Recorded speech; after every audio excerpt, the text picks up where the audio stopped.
हे friends, स्वागत है आप सभी का movie stock movie explain channel पे, जिस पर आज मैं रिकैप करने वाली हूँ रूम नंबर 203 फिल्म को। तो चलिए आपका टाइम बिल्कुल भी ना वेस्ट करते हुए शुरू करते हैं इस वीडियो को, वो भी स्पॉइलर वार्निंग के साथ। लेकिन उससे पहले मेरी एक छोटी सी रिक्वेस्ट, वीडियो को लाइक, शेयर और चैनल को सब्सक्राइब करने की।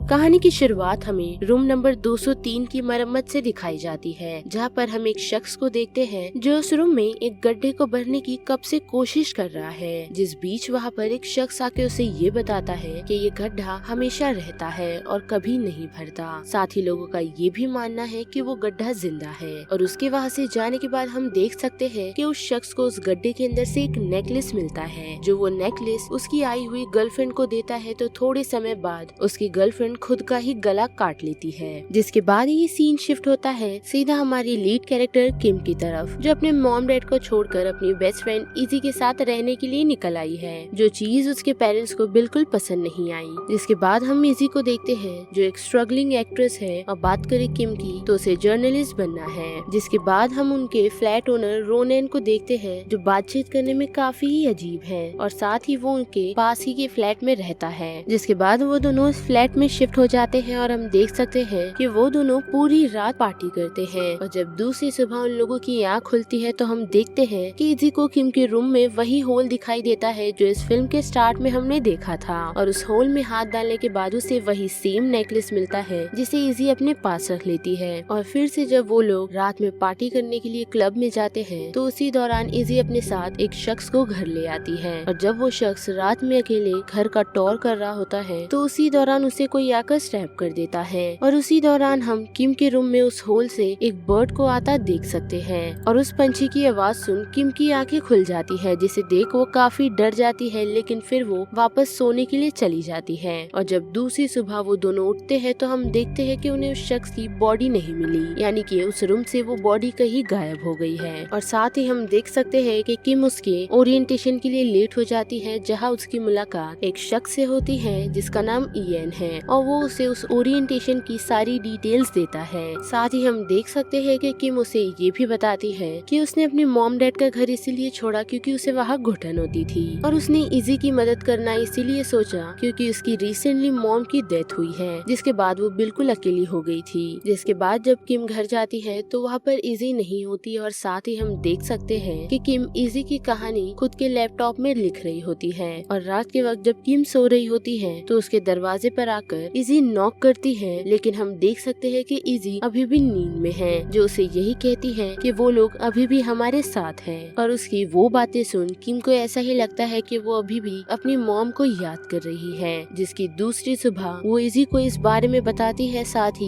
ये भी कि उसने कल रात उसके बेडरूम में एक पंछी भी देखा था। लेकिन हम देखते हैं कि इजी उसे ये बताती है कि वो खुद के बेडरूम में खुद को लॉक करके सोएगी। जिसके बाद इजी उसे ये बताती है कि कल रात उसकी किसी से मुलाकात हुई जो उसे कास्ट करने के लिए एक डायरेक्टर के पास ले जाएगी। और साथ ही हम देखते हैं कि किम उसे यान के बारे में भी बताती है। उसी दौरान हम देख सकते हैं कि इजी की हालत कुछ ठीक नहीं है। जिसके बाद वो वहाँ से अपनी फ्रेंड से मिलने के लिए चली जाती है, और हम किम को देखते हैं जो यान से मिलने के लिए आई हुई है। साथ ही हम देख सकते हैं कि यान उसे इजी की मॉम की डेथ के बारे में पूछता है, जो उसे यही बताती है कि उसकी मॉम की डेथ ओवरडोज की वजह से हुई थी, जिस समय किम उसके साथ नहीं थी, जो चीज किम को काफी बुरी लगी थी। और साथ ही वो ये भी बताती है कि इजी ने सुसाइड करने तक की कोशिश की थी, जिस बात के लिए किम ने खुद को अभी तक माफ नहीं किया है। जिसके बाद हम देखते हैं कि यान किम को घर छोड़ देता है, और फिर से रात के वक्त हम देख सकते हैं कि इजी अपने रूम से निकल वापस बाहर आ जाती है, जहां हम उसके हाथ में एक म्यूजिक बॉक्स देख सकते हैं, जो म्यूजिक बॉक्स उसके हाथ हर रात होता है। और जब किम उसे रोकती है तो हम देख सकते हैं कि वो काफी तेज चिल्लाकर उस घर से बाहर निकल जाती है, और सीधा बेसमेंट की तरफ चली जाती है, जहाँ पर जाने के बाद हम देख सकते हैं जब किम उसके पास जाती है तो वो उसे देख वापस चिल्लाना शुरू करती है।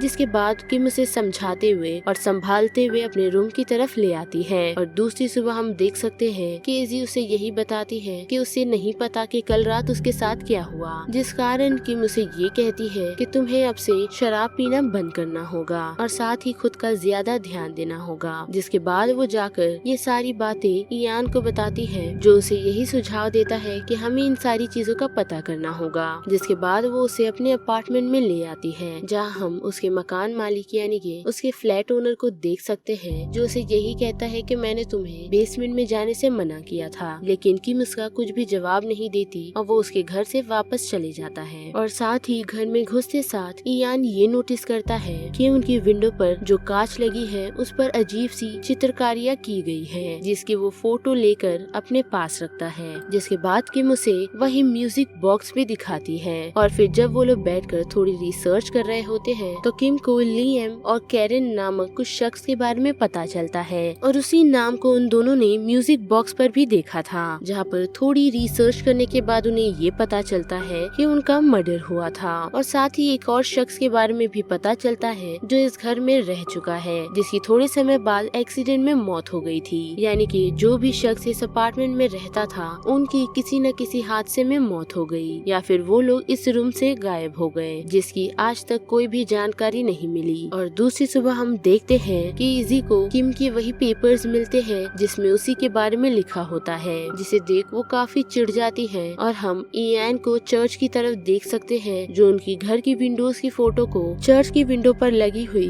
जीसस की फोटो से कंपेयर करता है, और उसे देखने में वो थोड़ी बहुत एक जैसी लगती है। और बात करें किम की तो वो एक एड्रेस पर आ पहुंची है, जहाँ पर उसकी मुलाकात मिल्टन ब्रिग्स से होती है, जिसकी डिटेल उसे उसी आर्टिकल्स में से मिली थी। और हम देखते हैं कि वो उन्हें जाकर ये कहती है कि उसे कॉलेज के लिए मिस्टर एंड मिसेस मैगलेनी की मौत के कारण के बारे में जानना है। और साथ ही उन्हें ये भी बताती है कि वो रूम नंबर 203 में रहती है, जिस बात को सुन वो काफी कंफ्यूज होता है और उसे अपने घर में इनवाइट करता है। उसके बाद वो उसे ये बताता है कि जब वो वहाँ पर अपनी ड्यूटी कर रहा था तो उसी बीच उसे किसी के रोने की आवाज आई थी। और ये बताता है कि उसने ये भी देखा कि मिस्टर मैगलेनी बॉयलर रूम से उसकी वाइफ का पीछा कर रहा था, जिसे देख उसकी वाइफ काफी डरी हुई थी। और जब मैं उन्हें बचाने के लिए उसके पीछे भागा तो उसने बॉयलर रूम से किसी का खून बाहर आता देखा था, जिसे देख वो काफी डर गए और उसी कारण वो आगे नहीं बढ़ पाए। साथ ही उसने मिस्टर मैगनेली को भी देखा, जो उसे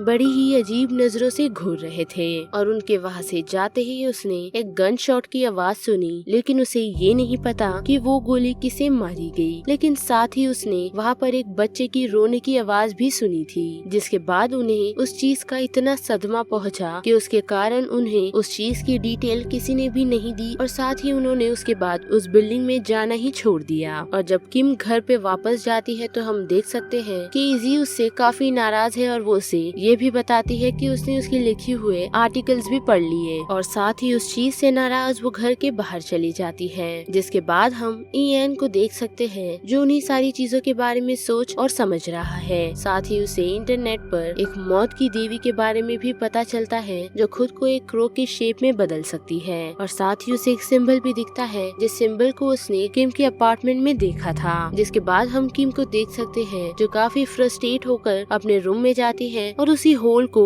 और ज्यादा तोड़ देती है, जिस कारण उस चीज से वो काफी डर जब पीछे की तरफ बढ़ रही होती है तो उसे कोई अपने तरफ खींच लेता है। जिसके बाद हम इयान को देखते हैं, जो उसे कॉल करने की कोशिश करता है। साथ ही वो उसे ये भी कहता है कि तुम्हें उस घर में नहीं होना चाहिए, और वो इतना कहकर किम के अपार्टमेंट की तरफ निकल जाता है।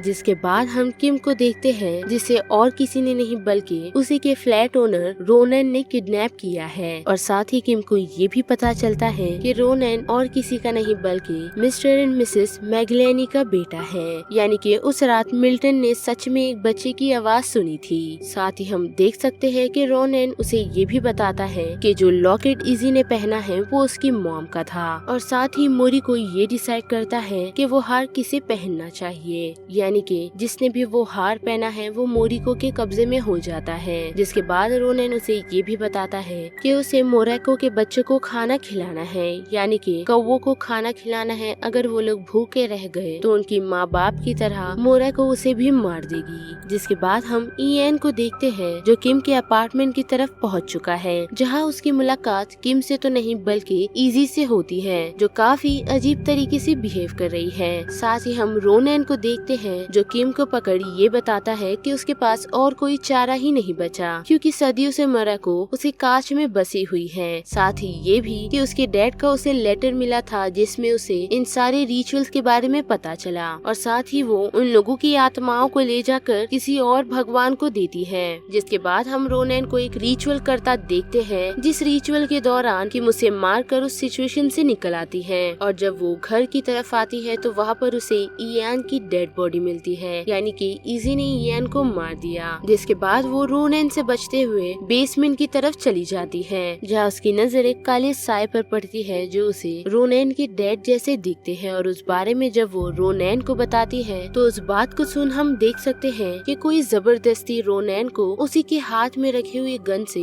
खुद ही को शूट करवा देता है, जिस कारण रोनैन की मौत हो जाती है। और उस सिचुएशन से जब किम निकल रही होती है तो उसी दौरान उसे इजी मिलती है जो उससे मदद मांग रही होती है, जिसे देख वो उसे यही कहती है कि तुम्हें तुम्हारे गले से वो हार निकालना होगा, तब मैं तुम्हारी मदद कर सकती हूँ। लेकिन हम देख सकते हैं कि इजी उसकी तरफ बड़ी ही अजीब तरीके से बढ़ रही होती है, साथ ही बार बार वो उसे उसकी मदद के लिए कहती है, लेकिन हम देख सकते हैं कि किम उसे वो नेकलेस निकालने के लिए कहती है लेकिन वो नहीं सुनती और अचानक से इजी उस पर हमला कर देती है। और जब इजी उसे मारने ही वाली होती है तो हम देख सकते हैं कि किम उसके गले से वो नेकलेस निकाल लेती है, जिसके बाद हम देखते हैं कि इजी अपने सेंसेस में आ जाती है और किम को सॉरी कहकर वो दोनों अपने अपार्टमेंट में वापस जाते हैं। और वहाँ पर जाने के बाद किम ये डिसाइड करती है कि वो उसी सामने वाली विंडो को तोड़ देगी, यानी कि उसी विंडो में मोरेको की जान बसी है। जिसके बाद हम उस विंडो पर काफी सारे क्रोस देख सकते हैं, जिससे किम बिल्कुल भी नहीं डरते हुए उस विंडो को इजी के साथ मिल तोड़ देती है। जिसके बाद इजी किम को हॉस्पिटल ले जाती है और उसी दौरान हम उसी विंडो को देख सकते हैं जहाँ हमें एक अजीब सा स्कल दिखाई देता है। और यहाँ पर रूम नंबर 203 फिल्म का ये रिकैप खत्म होता है। जिस बारे में आप सभी की क्या राय बनती है उसे लेकर आप मुझे कमेंट सेक्शन में बता सकते हो। साथ ही अगर मेरी वॉइस आप लोगों को इस चैनल पर पसंद आ रही है तो वीडियो को लाइक, शेयर और चैनल को सब्सक्राइब करना मत भूलिएगा। बाकी मैं मिलूंगी आपको फिर किसी मूवीज या सीरीज के रिकैप के साथ। तब तक के लिए आप movie stock movie explain channel के बाकी वीडियोस को एंजॉय कीजिए। Till then bye.